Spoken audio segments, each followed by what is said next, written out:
இலங்கை கடற்படை அந்த கட்டுப்பாட்டில் வச்சிருந்த ஒரு கப்பல். அதுலதான் எல்லா தொடர்பும் இருந்தது.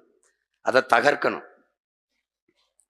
அப்ப அங்கே இருக்க நீ அதுக்கு உடல்நிலை சரியில்லை. அதான் கரும்புலியில தேர்வு பண்ணிட்டாங்க. அது உடல்நிலை சரியில்லை, காய்ச்சல்னு சொல்லிட்டா அண்ணன் நம்மளை விட்டுட்டு வேற ஆள அந்த வாய்ப்பை கொடுத்துருவாரோன்னு பாருங்க. ஒரு பெண்மகளை பாருங்க, இந்த வாய்ப்பை மண்ணின் விடுதலைக்காக மரணிக்க எவ்வளவு போட்டின்னு பாருங்க. நம்ம உடல்நிலை சரியில்லை, காய்ச்சல்னு சொல்லிட்டா நம்மளை விட்டுட்டு வேற ஆள அண்ணன் அனுப்பிடுவாங்க அப்படின்ட்டு அவர் சொல்லவே இல்லை. ஆனால் இன்னும் இந்த காட்சியெல்லாம் இருக்கு, நம்ம போட்டு காட்டியிருக்கோம், நீங்க பார்த்துருப்பீங்க. கடலுக்குள்ள போய் அனுப்பி வைக்கிறத ஒரு பெண்மகள் உள்ள போய் நடுக்கடல்ல நிக்கிற கப்பல், அதை தகர்க்கணும். நெஞ்சில குண்டு.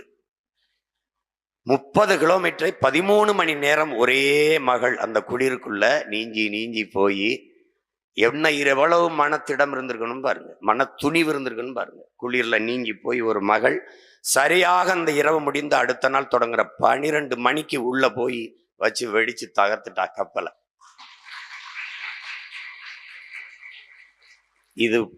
இது மாதிரியான ஒரு செயலை ஒரு மான தமிழ் மகள் அங்கையர் கண்ணி என்கிற வீர மரத்தி செஞ்சிருக்காருன்னா அவ வம்சத்துல இப்ப நம்ம தயங்குனா எப்படி இருக்கு? இது வெறும் உணர்வை கொடுக்கறதா, உயிரை கொடுக்கறது ஒண்ணும் இல்லை. நாங்கள் தமிழர்கள் என்ற அந்த தன்மான இனமான உணர்வை கொடுக்கறதா, கொடுத்து ஒன்றிணையணும்.